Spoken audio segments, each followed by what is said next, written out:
Hi everyone. So నిన్నటి వరకు homogeneous concept అయితే చూసాం. ఇవాళ non homogeneous concept with in 10 minutes మీకు ఎక్స్ప్లెయిన్ చేస్తా. I'm saying one more time, 10 minutes explain చేస్తా. Only concept, not simplification, not problems. Clear? Non homogeneous differential equation. మన question format అనేది dy/dx = ax + by + c by a'(x + b'(y + c' ఫార్మేట్లో ఉండేది. సింపుల్గా linear equation కనపడితే అది non homogeneous. మెంటల్గా fix అయిపోండి. ax + by + c ఇది ఒక straight line form. So straight line form లో కనపడితే ఈక్వేషన్ అది ఖచ్చితంగా నాన్ హోమోజీనియస్. మైండ్ లో ఫిక్స్ అయిపోండి. సో ఇక్కడ 3 కేసెస్ ఉంటాయి. ఫస్ట్ కేసు సాటిస్ఫై అవ్వాలి అంటే కండిషన్ b = -a' అవ్వాలి. b అంటే y యొక్క కోఎఫిషియంట్. నెక్స్ట్ a' అంటే x యొక్క కోఎఫిషియంట్ డినామినేటర్ లో. సో b = a' అంటే ఫస్ట్ కేసు అన్నట్టు. నెక్స్ట్ a/a' = b/b' అంటే సెకండ్ కేసు అన్నట్టు. ఈ రెండు సాటిస్ఫై అవ్వకపోతే మనం దాన్ని థర్డ్ కేసు కింద కన్సిడర్ చేస్తాం. సో ప్రాబ్లం చేద్దాం. dy/dx = 3x - 5 + 7y x - 7y - 3 ఉంది. సో ఇది ఒక లీనియర్ ఫార్మాట్ లో ఉంది. ఇది ఖచ్చితంగా నాన్ హోమోజీనియస్ ఈక్వేషన్. మెంటల్ గా ఫిక్స్ అయిపోయింది. నెక్స్ట్ ఇక్కడ ఏ వాల్యూ ఏంటి? a = 3. b వాల్యూ ఏంటి? y యొక్క కోఎఫిషియంట్ -1. c వాల్యూ ఏంటి? 7. a' value 1. b' value -7. c' value -3. First case satisfy ఇద్దరే చూద్దాం. ఫస్ట్ కేసు ఏంటి? Case 1 b = -a'.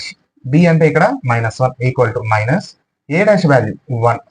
-1 = -1 సాటిస్ఫై అయింది కదా వాల్యూ. క్లియర్? ఇది ఖచ్చితంగా ఫస్ట్ కేసే. సో ఇప్పుడు మనం ఏం చేయాలి అంటే first of all cross multiply చేయండి ఇచ్చిన ఈక్వేషన్. అప్పుడు x - 7y - 3 × dy = 3x - y + 7 × dx వచ్చింది. సో ఈ వాల్యూస్ అన్ని లెఫ్ట్ సైడ్కి తీసుకురండి, లేదా ఈ వాల్యూస్ అన్ని రైట్ సైడ్కి తీసుకెళ్ళండి. అప్పుడు x - 7y - 3 × dy minus of 3x - y + 7 × dx = 0. ఇప్పుడు ఈ టర్మ్స్ అన్ని dy తో మల్టిప్లై చేయండి. x dy - 7y dy - 3 dy next minus into 3x -3x into dx minus plus y dx minus into plus -7 dx = 0. So first కేసులో మీకు గుర్తు ఏంటంటే మనం సింప్లిఫికేషన్ లో y dx x dy అనే టర్మ్స్ కనబడతాయి. అంటే డెరివేటివ్ ఆఫ్ y దగ్గర కాంట్రాస్ట్ గా x వాల్యూ ఉండిద్ది, డెరివేటివ్ ఆఫ్ x దగ్గర కాంట్రాస్ట్ గా y వాల్యూ ఉండిద్ది. ఆ రెండు ఈక్వల్ గా రాయండి, సపరేట్ గా రాయండి. x dy plus y dx. ఇంకా మిగిలిన వాల్యూస్ అన్ని యాస్టీస్ ఒక ఆర్డర్ ప్రకారం రాశానంటే -7y dy -3 dy -3x dx -7 dx = 0. So first కేసులో దీనికి సపరేట్ గా ఫార్ములా ఉంది. డెరివేటివ్ ఆఫ్ xy చేస్తే మనకి ఈ వాల్యూ వచ్చింది. ఆ సింప్లిఫికేషన్ ఎందుకు చెప్పట్లే. సో ఈ ప్లేస్ లో నేను d ఆఫ్ xy అని రాయొచ్చు. డెరివేటివ్ ఆఫ్ xy అని అప్లై చేయండి. d of xy next -7y dy -3 dy -3x dx -7 dx = 0. ఎప్పుడైతే d ఆఫ్ xy వాల్యూ కనిపించిందో ఇంకా నెక్స్ట్ స్టెప్ ఏంటంటే ఇంటిగ్రేషన్ అప్లై చేశాను. Apply integration on both sides. Apply చేస్తే integration apply చేసాం. డెరివేటివ్ ఇంటిగ్రేషన్ రెండు reciprocal కాబట్టి క్యాన్సిల్ అయిపోతాయి. xy -7 అనేది కాన్స్టెంట్. ఇంటిగ్రల్ y dy అంటే y²/2. -3 అనేది కాన్స్టెంట్. ఇంటిగ్రల్ dy అంటే y. -3 అనేది కాన్స్టెంట్. ఇంటిగ్రల్ x dx అంటే x²/2. -7 అనేది కాన్స్టెంట్. ఇంటిగ్రల్ dx అంటే x + c = 0. కంక్లూడ్ చేసేస్తాం. ఇది 7 మార్క్స్ అబ్బా, 4 మార్క్స్ కన్నా అడుగుతాడు. ఇది ఉంటుంది కష్టమా? ఇక డెరివేటివ్ ఆఫ్ xy ఎందుకు రాశానంటే అదొక ప్రాసెస్. ఇప్పుడు dy/dx ఆఫ్ xy అంటే దీన్ని యూబీ ఫార్ములా అప్లై చేస్తే uv' + vu' x dy/dx plus y UB formula apply చేస్తే నాకు వచ్చిన వాల్యూ ఇది. సో dx ని ఎల్సిఎం తీయండి. x dy plus y dx/dx వచ్చింది. డినామినేటర్ లో ఉన్న dx అంటే క్యాన్సిల్ అయిపోతాయి. అప్పుడు d of xy = x dy plus y dx వచ్చింది. కాబట్టి x dy plus y dx plus d of xy అని రాస్తారు. క్లియర్? సో ఇది ఒకటే చేంజ్. కేసు 1 లో ఖచ్చితంగా ఈ టర్మ్ అనేది వస్తుంది. దానికి మనం d ఆఫ్ xy అని రాసుకుంటాం. రాసుకొని ఇంటిగ్రేషన్ అప్లై చేస్తే ప్రాబ్లమ్ సాల్వ్. క్లియర్? ఈ చాయిస్కి ఇస్తారబ్బా అసలు థింగ్ అది. నెక్స్ట్ క్వశ్చన్ చూస్తే ఇప్పుడు dy/dx = x - y + 3 2x - 2y + 5 ఇచ్చారు. ఫస్ట్ ఆఫ్ ఆల్ అది ఏ కేసు కనుక్కుందాం. a = 1, b = -1, c = 3 values. a' = 2, b' = -2, c' = 5. First case possible అయిద్దా? కేస్ 1 ఏంటి? b = -a' పాసిబుల్ అయిద్దాము. b అంటే -1 = minus a dash value 2. Minus 1 equal to minus 2. So first case అనేది not possible. Next case 2. Case 2 ఏంటి? a by a dash equal to b by b dash. a value 1 by b, a dash value 2, b value minus 1, b dash value minus 2. Minus minus cancel. 1 by 2 equal to 1 by 2. So second case అనేది possible అయింది. So possible అయినప్పుడు ఇక న్యూమరేటర్లో ఏ number ఉంది 1, డినామినేటర్లో ఏ number ఉంది 2. ఇదే చూడాల్సిన point. న్యూమరేటర్లో ఉంది 1, డినామినేటర్లో ఉంది 2. సరిగ్గా క్వశ్చన్ చూడండి. ఎక్స్ వై వేరియబుల్స్లో కామన్ చేయడానికి ఏముంది 1 న్యూమరేటర్లో, అలాగే డినామినేటర్లో ఎక్స్ వై వేరియబుల్స్లో కామన్ చేయడానికి ఏముంది 2. 1 by 2 సాటిస్ఫై అయిందా? సో ఇప్పుడు ఇచ్చిన question dy by dx equal to x minus y plus 3 by x y వేరియబుల్స్లో కామన్గా ఉన్న number 2 of x minus y plus 5 అని రాస్తాం. సో 1 by 2 ఫార్మేట్లో ఉంది కాబట్టి 1 by 2 ఫార్మేట్లో రాసాం. ఇప్పుడు ఏదైతే కామన్ తీసారో డినామినేటర్లో బ్రాకెట్లో రాశారో దాన్ని మనం v అనుకోండి. Let v equal to x minus y. దీనికి డెరివేటివ్ అప్లై చేస్తే differentiate with respect to x, dv by dx equal to dx by dx అంటే 1, derivative of y dy by dx. Clear? So ఇక్కడ నాకు వచ్చిన value దీని equation number 1 అనుకుంటున్నా. dy by dx కి equal చేయండి value. dy by dx equal to 1 minus dv by dx. Let's say it is equation number 2 అనుకోండి. Substitute 2 in equation number 1 చేయండి.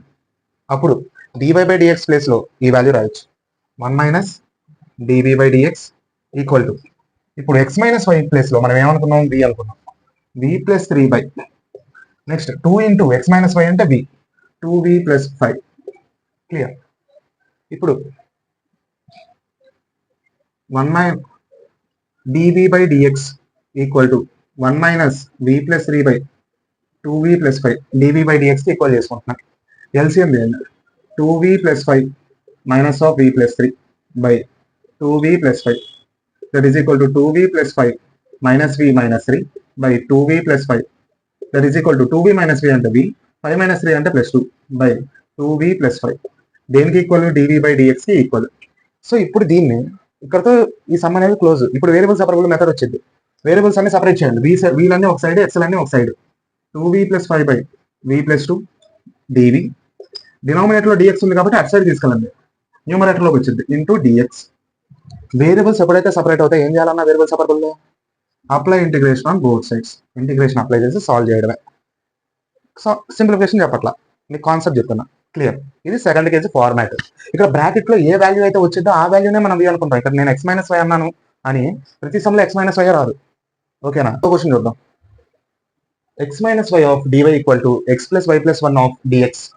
So ఇది లీనియర్ ఫార్మాట్లో లేదు కదా, సో ఇది నాన్ హోమోజీనియస్ కాదు కదా అలా అనుకోదు. సో ఇచ్చిన క్వశ్చన్ డివై బై డిఎక్స్ ఫార్మాట్లోకి రాసుకోండి. Dy by dx equal to డినామినేటర్లో డిఎక్స్ అనేది ఆర్హెచ్ఎస్లో ఉంది, లెఫ్ట్ సైడ్కి వస్తే డివై బై డిఎక్స్ అయితే. సో ఎక్స్ మైనస్ వైని అటు సైడ్ పంపించండి. X plus y plus 1 by x minus y అయితే. సో ఇది కంప్లీట్గా లీనియర్ ఫార్మాట్లోనే ఉంది. అక్కడ కాన్స్టెంట్ లేనంత మాత్రాన ఇది లీనియర్ ఫార్మాట్ కాకుండా పోదు. సో ఆ టర్మ్ వరకు 0 అయింది అంతే. సో ఇక్కడ a value 1, b value 1, c value 1, a dash value 1, b dash value -1, c dash value ఏమైంది? ఇక్కడ కాన్స్టెంట్ లేదు కాబట్టి కంపల్సరీ 0 అని రాస్తాం అంతే తప్ప ఇది అసలు మెథడ్ కాదు, ఇది మాకు చెప్పలేదు, అసలు నాన్ సెన్స్ మాట్లాడకూడదు. ఓకే, ఇప్పుడు ఫస్ట్ కేసు పాసిబుల్ అయితే b equal to minus a dash, b అంటే 1 equal to minus a dash అంటే 1, 1 equal to -1. It is not possible. Next second case చూడండి. A by a dash equal to b by b dash, 1 by 1 equal to 1 by -1, 1 by 1 equal to 1 by -1. So ఇది కూడా possible కాదు. చెప్పాను first case second case possible అవ్వకపోతే ఖచ్చితంగా third కేసే. Okay, third కేసులో condition small x is equal to capital X plus హెచ్గా రాస్తాం, small y is equal to capital y plus కేగా రాస్తాం. ఇది ఒకటే కండిషన్. ఇది మీకు ఫస్ట్ ఇయర్ 1Bలో ట్రాన్స్ఫర్మేషన్ ఆఫ్ యాక్సెస్లో వచ్చింది. Small x is equal to capital X plus h, small y is equal to capital y plus k. So ఇది ఇక్కడ అప్లై చేస్తాం. కంప్లీట్గా క్యాపిటల్ లెటర్స్లో మారిపోతాయి ఇచ్చిన equation. Left side equation number 1 అనుకుంటే దీన్ని డి స్మాల్ వైని క్యాపిటల్ వైగా రాస్తాం.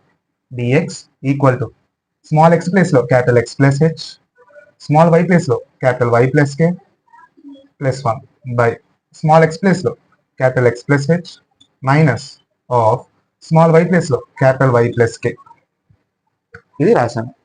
ఇప్పుడు సింప్లిఫికేషన్ అప్లై చేయండి. That is equal to capital letters అన్ని ఒక సైడ్ రాసిన x plus y, small letters అన్ని ఒక సైడ్ రాసిన h plus K plus one by x minus into y minus y x minus y, ఇంకా మిగిలినవన్నీ ఒక side plus h minus k, ఇదన్నీ ఒక సైడ్ రాశారు. ఏవైతే క్యాపిటల్ లెటర్స్ ఉన్నాయో అవి అలా ఉంచండి.